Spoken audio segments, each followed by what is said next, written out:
जय हिंद दोस्तों, स्वागत है आप सभी का एयर स्टडी क्लासेस पर। दोस्तों, इस वीडियो में हम जानने वाले हैं पेट एग्जाम 2021 के आंसर की को। पेट एग्जाम 2021 की जो प्रथम पाली में जो परीक्षा कराई गई थी उसकी जो बुकलेट सीरीज ए है, इसके जो सभी आंसर को हम जानेंगे। बुकलेट सीरीज ए जो है इसको हम हल करने चल रहे हैं। दोस्तों, ये पहले शिफ्ट का पेपर है, इसको हम पूरा आपके 100 प्रश्नों को हल करेंगे और बताएंगे किस में कौन सा विकल्प सही है। आप इसे अपने जो आपकी उत्तर पुस्तिका है, जो आपको मिला हुआ है अभ्यर्थी कापी, उससे आप मिला के देख सकते हैं कितने क्वेश्चन आपके सही हो रहे हैं और कितनी कट ऑफ आपकी जाने वाली है। तो चलिए देख लेते हैं दोस्तों सभी प्रश्नों के आंसर क्या है। आपका बुकलेट अगर अलग होगा, बी सी डी दूसरा होगा, तो आप जो है क्वेश्चन को मिला लेंगे कौन सा क्वेश्चन कहाँ पे है। केवल क्वेश्चन का अंतर रहता है आपका इधर उधर, उसके जो क्वेश्चन के जो क्रम होते हैं वो आपके आगे पीछे रहते हैं, लेकिन सभी क्वेश्चन 100 क्वेश्चन एक ही होते हैं सभी सीरीज में। तो देख लेते हैं यहाँ पे। पहला क्वेश्चन था, भारत में शासन करने वाले दिए गए शासकों का कालक्रम अनुसार सही क्रम क्या है। तो इसका जो सही आंसर था वो ऑप्शन नंबर बी सही आंसर था। यहाँ पे ऑप्शन नंबर बी सही आंसर था। जिन्होंने बी लगाया है उनका जवाब बिल्कुल सही है। आगे देख लेते हैं। निम्नलिखित में से संत शिवाजी के समकालीन थे। तो संत शिवाजी के जो समकालीन थे ये सही आंसर होता है ए तुकाराम। बंगाल के प्रथम गवर्नर जनरल कौन थे। इसका सही आंसर हो जाता है B Lord Warren Hastings. Question number 4 जो था, चरक संहिता संबंधित है, किससे संबंधित है। तो सही जवाब हो जाता है बी चिकित्सा से। आगे देख लेते हैं क्वेश्चन नंबर 5। क्वेश्चन नंबर 5 में देखें, निम्नलिखित में से कौन सा जोड़ा सही नहीं है, ये आपसे पूछा गया था। तो इसका जो सही जवाब था वो डी था।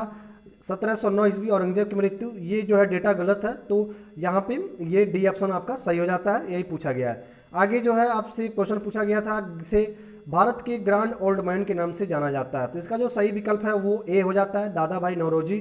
प्रश्न नंबर 7 था, निम्नलिखित में से 1915-16 में किसके नेतृत्व में दो होम रूल लीग की शुरुआत हुई थी। तो इसका सही विकल्प ए हो जाता है, यहाँ पे एनी बेसेंट और लोकमान तिलक। आगे देख लेते हैं। क्वेश्चन नंबर 8 देख लेते हैं। निम्नलिखित का मिलान करना है। तो यहाँ पे आप मिलान करने के बाद जो आपका सही आंसर बनेगा वो आप जान सकते हैं। ब्रह्म समाज की स्थापना राजा राम मोहन राय ने किया था। रामकृष्ण मिशन विवेकानंद जी। आर्य समाज दयानंद सरस्वती। सत्यशोधक समाज ज्योतिबा फूले। तो ये जो आपका सही विकल्प हो जाता है यहाँ पे वो हो जाता है सी, इसका सही विकल्प था। आगे क्वेश्चन था, करो या मरो का नारा किसने दिया। तो इसका सही विकल्प था डी महात्मा गांधी। जब सुभाष चंद्र बोस ने भारतीय राष्ट्रीय कांग्रेस के अध्यक्ष पद से इस्तीफा दिया तो इस पद का प्रस्ताव किससे दिया गया। तो इसका सही जवाब था सी डॉक्टर राजेंद्र प्रसाद। प्रश्न नंबर 11, सलालपन बिजली परियोजना किस नदी पर स्थित है। सही जवाब है सी चिनाब नदी। प्रश्न नंबर 12, विश्व बसंत विश्व होता है, ये कौन से डेट में होता है। तो 21 मार्च को होता है, इसका ये सही जवाब था। प्रश्न नंबर 13 था, निम्नलिखित में से खेतड़ी परियोजना किस उत्पादन से संबंधित है। तो ये सही जवाब था सी तांबा। राजस्थान में खेतड़ी परियोजना तांबा उत्पादन के लिए प्रसिद्ध है। आगे देख लेते हैं प्रश्न संख्या 14, काजीरंगा राष्ट्रीय उद्यान स्थित है। सही जवाब होता है बी असम। निम्नलिखित में कौन सी नदियां हिमालयी नदी तंत्र हैं। तो यहाँ पे हिमालयी नदी तंत्र उत्तर की नदियों की बात हो रही है। तो उत्तर भारत की नदियों में आपकी गंगा और ब्रह्मपुत्र है, तो सही विकल्प हो जाता है बी।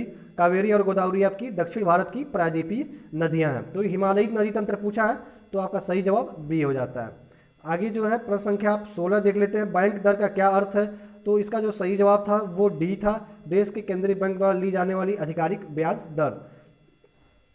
आगे जो है प्रश्न संख्या 17 देख लेते हैं, यदि आरबीआई गवर्नर नगद कोषानुपात को घटा दे तो साख सर्जन पर क्या असर पड़ेगा। तो साख सर्जन पर जो है बढ़ जाएगी। तो यहाँ पे आपका सी विकल्प सही था। ये बुकलेट सीरीज ए को हम सॉल्व कर रहे हैं। अगर आपका बुकलेट सीरीज अलग होगा तो आप जो है क्वेश्चन को मिला लेंगे ढूंढ करके कौन सा विकल्प सही होता है। आगे प्रश्न संख्या 18 था, निम्नलिखित में से इनमें से किस प्रकार की अर्थव्यवस्था में संसाधनों पर निजी अधिकार होते हैं और आर्थिक गतिविधियों का मुख्य उद्देश्य लाभ अर्जित करना होता है। तो इसका सही जवाब था ए पूंजीवादी। प्रश्न संख्या 19, 100 रुपये के नोट का पर किसका हस्ताक्षर होता है। तो इसका सही जवाब था ए आरबीआई गवर्नर का हस्ताक्षर होता है। प्रश्न संख्या 20 देख लेते हैं, फेमा का पूर्ण नाम क्या है। तो फेमा का पूर्ण रूप क्या है, इसका पूरा नाम क्या है। तो बी सही है, फॉरेन एक्सचेंज मैनेजमेंट एक्ट। प्रश्न संख्या 21 था, निम्नलिखित में प्रश्न संख्या 21 था, भारत के संविधान में जन स्वास्थ्य एवं स्वच्छता किसमें शामिल है। सही जवाब होता है बी समवर्ती सूची। प्रश्न संख्या 22 देख लेते हैं। भारत में पंचायती राज व्यवस्था किसके अंतर्गत रखी गई है? इसका सही जवाब हो जाता है सी, राज्य नीति निर्देशक तत्व के अंतर्गत। क्वेश्चन नंबर 23 देखते हैं।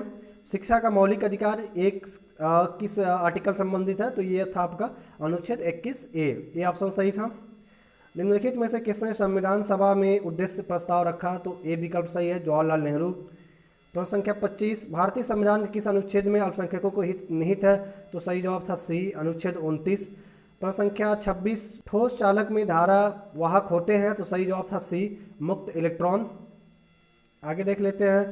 प्रश्न संख्या 27, यहाँ पे प्रश्न संख्या 27 है, प्रकाश वर्ष किसके मापन के लिए इकाई है? तो सही जवाब था सी, एक वर्ष में निर्वात में प्रकाश द्वारा चली गई दूरी। प्रश्न संख्या 28 था, ब्लीचिंग पाउडर का रासायनिक नाम क्या है? सही जवाब था बी, कैल्शियम ऑक्सीक्लोराइड CaOCl2। प्रश्न संख्या 29 था, 18 कैरेट खरे सोने का प्रतिशत क्या है? तो यहाँ सही जवाब था, यहाँ पे सही जवाब था आपका बी, 75%। संतरे में बहुतायत में होता है? सही जवाब है ए, विटामिन सी। मैथ का ये क्वेश्चन था, इसका जो आपको हल करने के बाद सही आंसर आता वो 324 सही था। आगे जो है आपका एक मैथ का क्वेश्चन ये था, ये AQ + VQ के फार्मूले पर था। जब आप इसको हल करेंगे तो इसका सही जवाब आएगा 1000। ये जो कन्नड़ी का प्रश्न आया था इसका आप परमीकरण करेंगे, सही जवाब आपको मिलेगा बी, यहाँ पे 4 - √15। आगे देख लेते हैं। प्रश्न संख्या 34, टीवी सेट का मूल्य 30% घटाने पर बिक्री 20% बढ़ गई, दुकानदार की आय पर क्या प्रभाव पड़ेगा? तो सही जवाब था डी, 16% घट जाएगी। प्रश्न संख्या 35 था, 4 खिलाड़ियों की औसत उम्र 18.5 वर्ष है, अगर कोच की उम्र शामिल कर दिया जाए तो औसत उम्र 20% बढ़ जाती है, तो कोच की उम्र क्या होगी? सही जवाब था डी, 37 वर्ष। आगे देख लेते हैं। प्रश्न संख्या 36, एकल का विलोम क्या है? तो सही जवाब था ए, बहुल। प्रश्न संख्या 37, दर्प का पर्यायवाची बी सही है, अहंकार। मन को हारने वाला वाक्य के नीचे एक शब्द क्या है? इसका सही जवाब था बी, मनोहर। आगे आपसे क्वेश्चन पूछा गया था, गागर में सागर भरना, इसका सही जवाब था बी, थोड़े में बहुत कहना। प्रश्न संख्या 40, शुद्ध वर्तनी का आपको चयन करना था, तो आपका यहाँ महत्वाकांक्षा सही हो जाता है। जब आप इसको स्त्रीलिंग में लिखेंगे तो आप बनाएंगे महत्वाकांक्षी, लेकिन आप ये पुल्लिंग में है तो महत्वाकांक्षा यहाँ पे सही हो जाएगा। आगे जो है बात कर लेते हैं इंग्लिश में। तो ये इंग्लिश में जब आप जाएंगे इस पैसेज को पढ़ने के बाद आप यहाँ पे बताएंगे तो 41 नंबर का सही आंसर था C, a person having varied interest. Pandit Nehru enjoyed, तो इसका सही आंसर था D, doing all these and much more. यहाँ पे प्रश्न संख्या 43, इसका जो सही जवाब था वो सी था, science and humanism are equally important. प्रश्न संख्या जो है यहाँ पे देखेंगे आप 44, तो 44 में पूछा गया था कि फेमस का आपका सिनोनिम्स क्या है? तो इसका सही जवाब था सी, पॉपुलर। 45 में जो ओपेक्यू था। 46 में आपका सही जवाब मानव था, सी। आगे देख लेते हैं। प्रश्न संख्या 47, उस शब्द का चयन कीजिए जो समूह के बाकी शब्दों से मेल नहीं रखता है, तो सही जवाब था सी, तेल।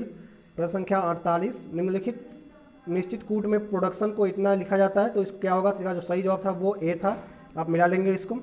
आगे प्रश्न संख्या 49, रीता की ओर इशारा करते हुए निखिल ने कहा, मैं उसकी माँ के पुत्र का इकलौता पुत्र हूँ, तो नीता निखिल से किस प्रकार से जो है संबंधित है? तो सही जवाब था ए, बुआ लगेगी। प्रश्न संख्या 50, यदि किसी वर्ष में 25 अगस्त को गुरुवार है तो उस महीने में सोमवार संख्या, तो सही जवाब है यहाँ पे सी, 5 पड़ेगी सोमवार उस महीने में। प्रश्न संख्या 51 देखते हैं, निम्नलिखित में से किस शहर में लाइट हाउस परियोजना का क्रियान्वयन नहीं हुआ? तो ये सही आंसर होगा बी, रांची।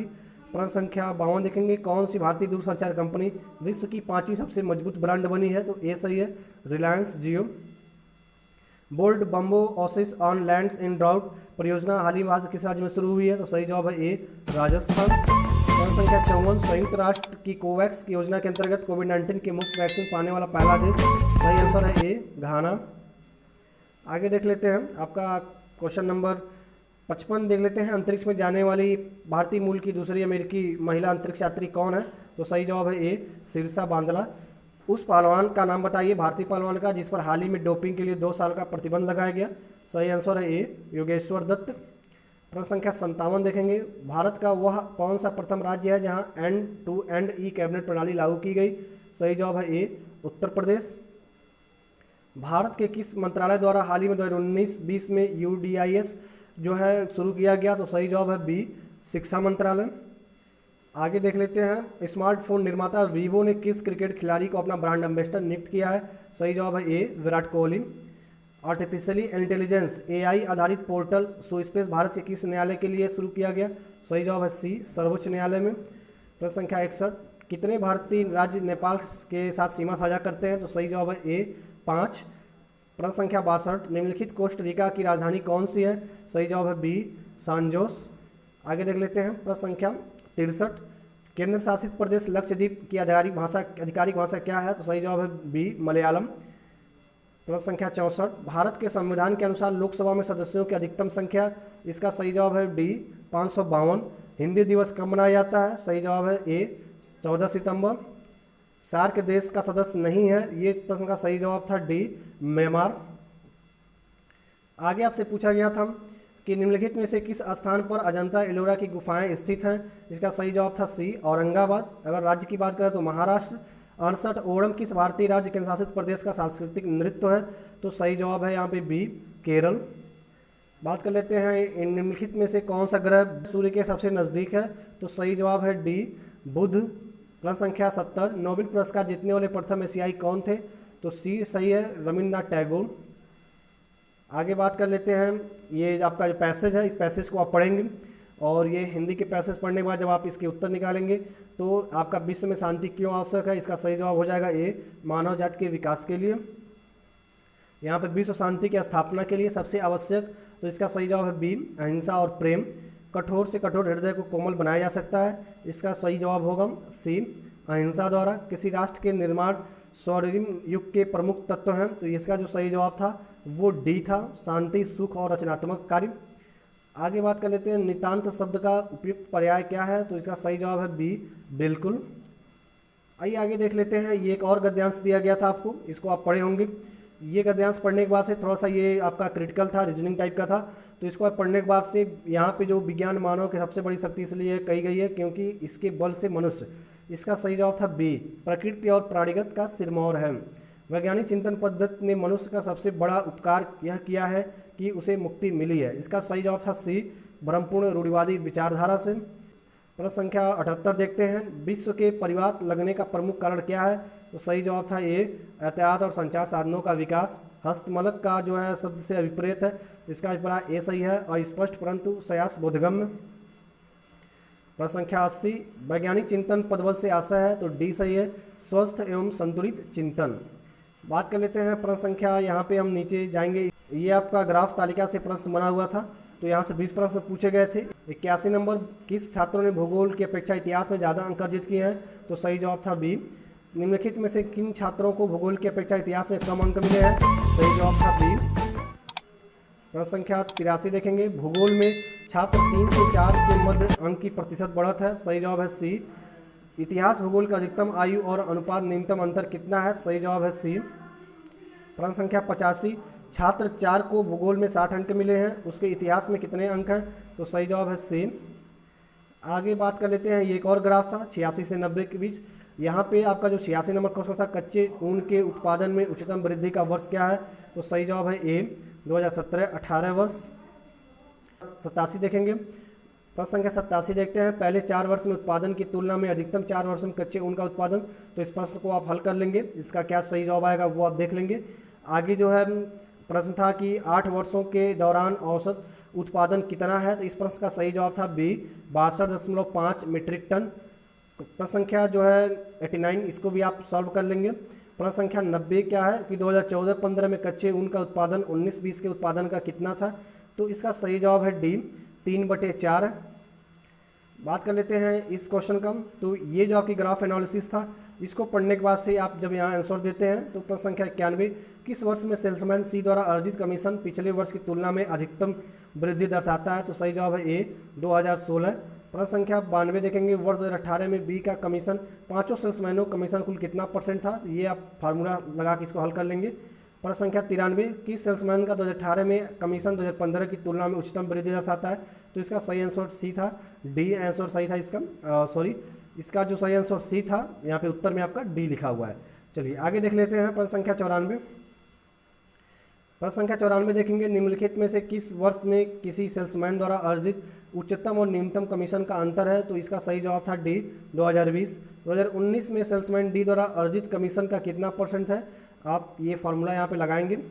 आगे जो है ये आपका जो ग्राफ था 96 से 100 के बीच में, इसको देख लेते हैं। तो 96 में था निम्नलिखित में से किस महीने में खुले खातों की संख्या की औसत महत्तम था, तो सही जवाब है बी सितंबर। 97 देखते हैं, ये आपको सॉल्व कर लेना है। प्रश्न संख्या 98, मई से सितंबर तक एंजल में खुले खातों की संख्या से जोड़ीदार कुल खातों की संख्या का अनुपात कितना है, तो सही आंसर है डी 1.04। प्रश्न संख्या 99, किस शेयर ब्रोकर में खुले खातों की संख्या औसत संख्या महत्तम है, तो सही आंसर है सी ट्रेडबुल। और प्रश्न संख्या जो 100 था आपका, ट्रेडबुल में खुले खातों की संख्या का औसत शेर खान के खुले खातों के औसत का लगभग कितने % था, तो इसका सही जवाब होता है ए। तो इस तरह से कुल 100 प्रश्नों को आपको बताया गया। ये जो 100 प्रश्न थे ये आपके पीईटी का एग्जाम जो आपका हुआ है, ये आपका जो फर्स्ट पाली में आपका एग्जाम हुआ था वो प्रश्न आपको बताया गया। बुकलेट सीरीज ए है, बाकी के सभी जो बुकलेट सीरीज है उसमें क्वेश्चन आपके आगे पीछे दिए होंगे, लेकिन क्वेश्चन यही होगा। तो आप क्वेश्चन को देख के मिला लेंगे और आप चेक कर लेंगे कितने क्वेश्चन आपके सही हो रहे हैं और कितने का कट ऑफ आपका जा रहा है। आगे जो एक्सपेक्टेड कट ऑफ है, आगे जो PT exam expected cut off क्या रहने वाला है, कितने क्वेश्चन सही होने पर कितने मार्क्स पाने पर आपका जो है पीटी के एग्जाम में क्वालिफाई हो जाएंगे, तो ये जो हमने एक वीडियो बना दिया। अगर नहीं देखे हैं तो आप हमारे चैनल के होम पेज पर जा करके वो वीडियो आपको मिल जाएगा, वहाँ पर आप देख लेंगे। और भी ऐसे लेटेस्ट अपडेट आपको मिलती रहेगी। तो चैनल पर पहली बार है तो नीचे रेड कलर के सब्सक्राइब बटन को प्रेस कर लीजिए। जय हिंद, शुक्रिया।